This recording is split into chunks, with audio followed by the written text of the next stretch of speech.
দাদা কেমন আছেন? আছি, ভালো আছি। চলেন দেখি সামনে মরিচ ক্ষেত কি অবস্থা। আচ্ছা আচ্ছা, আসেন এদিকে। কতটুকু পরিমাণ জমি রয়েছে এখানে? এখানে আমার দুইটা আছে তো। হ্যাঁ অর্ধেকটা আছে ওই যে খাটো জাতা, লম্বাটা আছে 17 নাকি এটা, হ্যাঁ, সেটা আছে 6 শতক। 6 শতক। আর তাহলে টোটাল মরিচ কতটুকু হচ্ছে? 12। 12? হ্যাঁ। বাপরে, এত পরিমাণ মরিচ ধরছে এখানে তো। আর গাছগুলো একটু মনে হয় ঘন করছেন না? ও একটু ঘন না, এদিক দিয়ে আছে আমার 24 ইঞ্চি, আর এক দিয়ে আছে 18 ইঞ্চি। 18 ইঞ্চি। কতগুলো পরিমাণ গাছ রয়েছে এখানে? এখানে গাছ রয়েছে আমার প্রায় 1200 মনে হয়। 1200 মন? 1200 গাছ। আচ্ছা 1200। আচ্ছা আচ্ছা, মানে ওটা যা আলাদা তো। চলেন ওই পাশে আরেকটু দেখি। তো এখানে ছোট এবং বড় সবগুলো মিলিয়ে কিন্তু 1200 নাকি? হ্যাঁ হ্যাঁ। ও, আর গাছগুলোর বয়স কতদিন হচ্ছে? গাছের দাদা বয়স কার্তিক শেষে লাগাছি। কার্তিকের শেষে? হ্যাঁ। তো সেক্ষেত্রে কার্তিক, অগ্রহায়ণ, পৌষ, মাঘ, ফাল্গুন, চৈত্র, হ্যাঁ, বৈশাখ, মানে 6 মাস 7 মাসের মতো হয়ে গেছে নাকি? কিন্তু আবহাওয়ার কারণে আমি অঘ্রাণ পৌষে ফল পাই নাই। আচ্ছা, আবহাওয়া বলতে ওই শীতের কারণে। শীতের কারণে? হ্যাঁ। আচ্ছা, এখানে আমরা একটু দাঁড়াই দেখি। তাহলে আপনার 6 মাস হচ্ছে এটার হ্যাঁ বয়স। তো এর মধ্যে বলেন যে একটু গ্রোথ নাকি কম ছিল শীতকালে নাকি? হ্যাঁ হ্যাঁ হ্যাঁ, আবহাওয়ার আচ্ছা। কারণে ফলন কম আসছিল। ফলন কম আসছিল, এখন তো মোটামুটি ফলন ভালোই। হ্যাঁ, এখন মোটামুটি ভালোই আসছে। মরিচ তুলছেন কয়বার? আমি পর্যন্ত 4বার মানে বেশি উঠেছি। 4বার? হ্যাঁ। 4বারে কি পরিমাণ মরিচ তুলছেন? এই 4বারতে আমি প্রায় 15 মণ বা 16 মণটার নিম্ন হচ্ছে। মানে 4বারেই? হ্যাঁ। প্রতিবারে কি 16 মণ না? না 4বার মিলিয়ে 16 4বার মণ? মিলিয়ে। দাম কিরকম পাইছেন? দাম দাদা আমি এবার একটু কম পাচ্ছি। ঈদের পরের দিন মার্কেট গেছি, সত্যি কথা 20 টাকা কেজি পাচ্ছি। আচ্ছা। আর ঈদের পরে দিলে বিক্রি করছি সেটা আমি 25 টাকা, 28 টাকা, 30 টাকা এরকম পাচ্ছি। খরচের টাকা তো উঠে আসছে। খরচের টাকা তো লাগে। খরচ কত হয়েছে? যেটা গেছে তার 3 গুণ আসছে। 3 গুণ আসছে? হ্যাঁ। এখনো কতদিন আছে ক্ষেত? ক্ষেত যদি আবহাওয়া ভালো থাকে, ক্ষেত আমার আষাঢ় শ্রাবণ থাকবে। আষাঢ় শ্রাবণ পর্যন্ত থাকবে? হ্যাঁ। তো সর্বোপরি মোটামুটি খরচ কিরকম হয়েছে আপনি বলেন তো? এটা আমাদের কিন্তু এই চারাতে যে খরচ যায়, এবং কিন্তু আমি গোবর সার প্রচুর দিছি, রাসায়নিক সার হালকা আছে। তাহলে শুরু থেকে কিভাবে জমিটা প্রস্তুত করে নিয়েছিলেন? এই জমি কি শুধু প্রথমবার মরিচ তো গাড়লেন না, এর আগে মরিচ? এর আগে বর্ষাকালীন মরিচ ছিল, কিন্তু বাবরি ধরাতে আমি সামলিতে পারি নাই।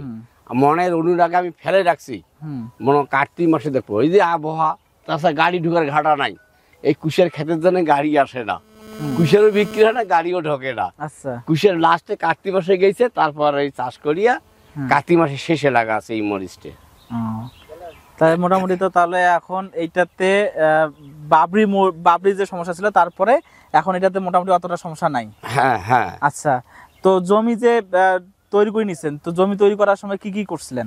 আমি জমি তৈরি করার সময় গ্লিসিন পাউডার ব্যবহার করছি জমিটাতে। আচ্ছা। যে ব্লিচিং বা গ্লিসিং পাউডার, ওই পাউডারটা দিছি এখানে আমি দিছি 3 কেজি পরিমাণ দিছি। হ্যাঁ। আর রাসায়নিক সার কিন্তু আমি আগে ব্যবহার করি নাই, শুধু গোবর সার ব্যবহার করছি।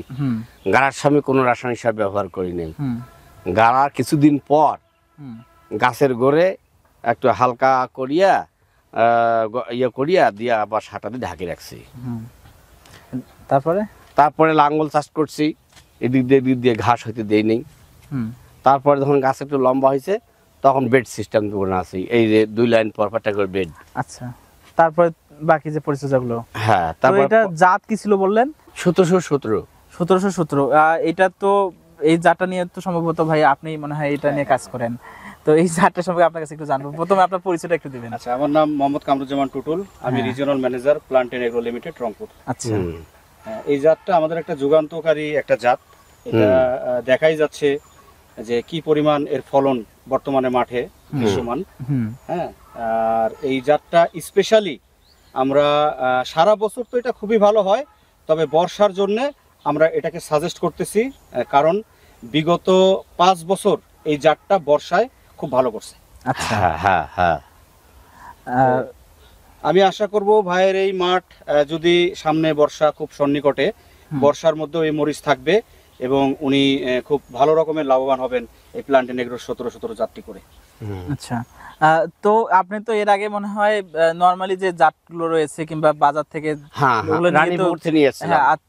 এর আগে কি ওই যে চারা উৎপাদন যে রেডিমেড যে চারাগুলো এগুলো রোপণ করছিলেন না আগে বীজ ছিটা দিয়ে করছিলেন? না, আমি যে আগে আমি রানীপুর থেকে নিয়ে আসতাম নোকাল, আচ্ছা, তা নোকালে ফলন এত ভালো আসে না। আসে না, সেক্ষেত্রে এটা তো অনেক ভালো ফলন এটা আসছে। তার 3 গুণ ফলন আসে। 3 গুণ ভালো ফলন হ্যাঁ, আসছে। হ্যাঁ।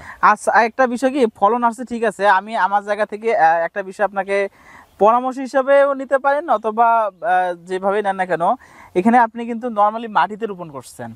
হ্যাঁ, এটা কিন্তু একটা আধুনিক পদ্ধতিতে এখন কিন্তু চারা উৎপাদন করা হয়ে থাকে, সেটা জানেন কি? না তা তো জানি সেটা না। হচ্ছে মালচিং পদ্ধতির যে ব্যবহারটা, মালচিং সম্পর্কে হয়তো বা আপনার জানা আছে কিনা, জানা আছে? না, জানা না। জানা নেই। এখানে মালচিং একটা বিষয় আমি ছোট আপনাকে একটু বলি, এটা বিষয়ে আরো বিস্তারিত আমরা পরে অন্য বিষয়ে কখনো কথা বলবো। মালচিংটা হচ্ছে কি আপনার এক ধরনের একটা পলি পেপার, হ্যাঁ, যে আমাদের নরমালি যে পলিথিন আছে সেটা একটা উন্নত একটা পেপার। এই পেপারটা দিয়ে যদি আপনার চাষাবাদ করেন সেক্ষেত্রে দেখা যাচ্ছে যে ফলনটা আরো বেশি হবে। এই মালচিংটা যখন আপনি যে জমি প্রস্তুত করছেন, এই জমি প্রস্তুতের আগে কিন্তু ওই পেপারটা আপনি যদি বিছাই দেন, তারপরে ওই যত প্রকার জমি যে প্রস্তুত করার পর যে ভিতরে যে মাল মেডিসিন গুলো যেগুলো আছে ওগুলো কিন্তু ভিতরে থেকে যাবে, তার উপরে কিন্তু আপনার হচ্ছে ওই পেপারটা ইউজ করার কারণে কি হবে পেপারের নিচে জমিতে কম্পোস্ট সৃষ্টি হবে। হ্যাঁ, কম্পোস্ট সৃষ্টি হবে। এবং আপনি একটা নির্দিষ্ট যে গ্যাপ আছে, একটা মরিচ থেকে আরেকটা মরিচের যে গ্যাপটা আছে ওই গ্যাপ অনুপাতে ওখানে ছিদ্র করে দিয়ে চারা রোপণ করে দিলেন। এতে সুবিধাটা কোনটা হবে? মালচিং কিন্তু একটা খরচ আসছে, কিন্তু খরচ হওয়ার পর পরবর্তীতে সুবিধা হবে কোনটা? আপনার এই যে নিড়ানি যে খরচটা, এই নিড়ানি কিন্তু আর খরচ হবে না। নিড়ানি খরচটা আপনি বেঁচে যাবেন। তারপর দেখা যাচ্ছে যে এই যে নিয়মিত করে তো আপনার কি করতে হচ্ছে, সার প্রয়োগ করতে হচ্ছে, কিন্তু ওই ক্ষেত্রে কি হচ্ছে, একবার কিন্তু সারটা প্রয়োগ করে রেখে দিচ্ছেন, ওই সারটা কিন্তু অপচয় হচ্ছে না মালচিং এর ভিতরে। এটা দিক দিয়ে কিন্তু আপনার খরচটা কমে যাচ্ছে। আর আরেকটা কথা হচ্ছে যে পানি কিন্তু বারবার দিলে কি হচ্ছে, রোদের তাপে কিন্তু পানিটা পুরোটা কিছু পরিমাণ গাছের রোপণ হচ্ছে আর বাকিটা কিন্তু বাষ্পীভূত হয়ে যাচ্ছে, কিন্তু পানিটাতে দেওয়ার কারণে কি হচ্ছে, ভেতরটা আরো স্ট্রং হয়ে যাচ্ছে। আরো অন্যান্য সুবিধা আছে, এই বিষয়গুলো নিয়ে আমরা আসলে পরে কথা বলবো। কিন্তু মালচিং যদি করতেন তাহলে আমার দৃষ্টিতে মনে হয় ফলন আরো বেশি পেতেন। মানে মালচিং আমাদের স্কচ এক ভাই আবাদ করছিল ওই মালচিং পদ্ধতিতে, তার কিন্তু স্কচে খুবই ফলন আসছিল, বাজার পায় নাই বেচারা। বাজারের বিষয়টা আলাদা, আমাদের তো বাজারটা আসলে আমাদের কারো কাছে মানে নিয়ন্ত্রণে নেই, বাজারটার বিষয়টা আলাদা। আমরা কিন্তু প্রথমে দেখলাম মানে এই পলিথিন কেন ব্যবহার করছে এই জায়গায়, পরে আমাকে মামা করে ডাকে তো, মামা এটা এই কন্ডিশন, এখানে কোনো আগাছা গাছ হবে না। কিন্তু তাপ কিন্তু খুব গেছে, মালচিং হলে কি হতো জানেন, এই গাছের গোড়া কিন্তু খুব বেশি পরিমাণে তাপ হতো না। ঠিক আছে, মানে গ্যাস যদি হয়তো গাছের গোড়া ফাঁকা থাকতো দিবাই। হ্যাঁ হ্যাঁ। তো সেক্ষেত্রে আমি আমার দৃষ্টিতে আমি একটাই জাস্ট পরামর্শ বলবো, কিংবা যেটা বলেন না কেন, যে নেক্সট টাইম যখন আপনি করবেন তখন মালচিং এর ব্যবহার অবশ্যই আপনি তো এইটা কথা 15 দিন আগে বলেন, আমি এটা লাগাছি তো। আচ্ছা, যাই হোক, এটা ভুল করছেন। হ্যাঁ, নেক্সট টাইমে যারা করবেন যেটা করবেন এটা করবেন। তো এই মরিচের যে বিষয়গুলো রয়েছে, তো একটু পরিচর্যাগুলো, কিছু কিছু পাতাগুলো রয়েছে বুঝছেন, এই পাতাগুলো আছে, এই ক্ষেত্রে কিন্তু আপনার যত্ন নিতে হবে। হ্যাঁ হ্যাঁ। তো কি কি পরিচর্যাগুলো করে থাকছেন, কখন কি ওষুধ দিছিলেন? আমি কিন্তু প্রথম পর্যায়ে ওষুধ দিয়েছি এখানে ওই যে মাজরা দিয়ে পোকাগুলো ধরে, হ্যাঁ, আর উড়ন্ত পোকা মারার জন্য আমি জুবাস ব্যবহার করছি। আর মাজরা পোকা, এই যে আশপাশ তামাক ক্ষেতের জন্য মাজরা পোকাটা আসছিল, ওটা তাকাত নামে একটা ওষুধ আছে, ওটা ব্যবহার করছি। আর আর এখানে একটা ব্যবহার করছি মেনকোজিব গ্রুপের মধ্যে, আচ্ছা, ওটার নামটা আমার খেলা হচ্ছে না, ওই গ্রুপে একটা ব্যবহার করছি, পাতাটার জন্য সহজে আসে না।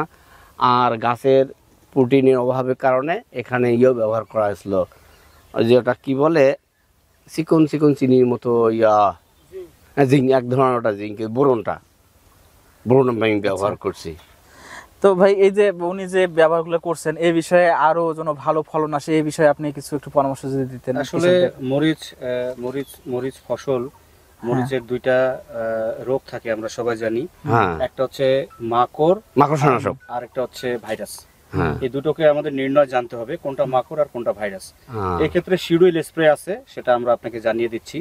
আপনি ওই ওষুধগুলো যদি শিডিউল স্প্রে করেন, এই যে আপনার গাছ যেমন কিছু এই যে কোকড়া ধরেছে, কোকড়াটা আর আসবে না, ইনশাআল্লাহ ভালো থাকবে। আচ্ছা আচ্ছা।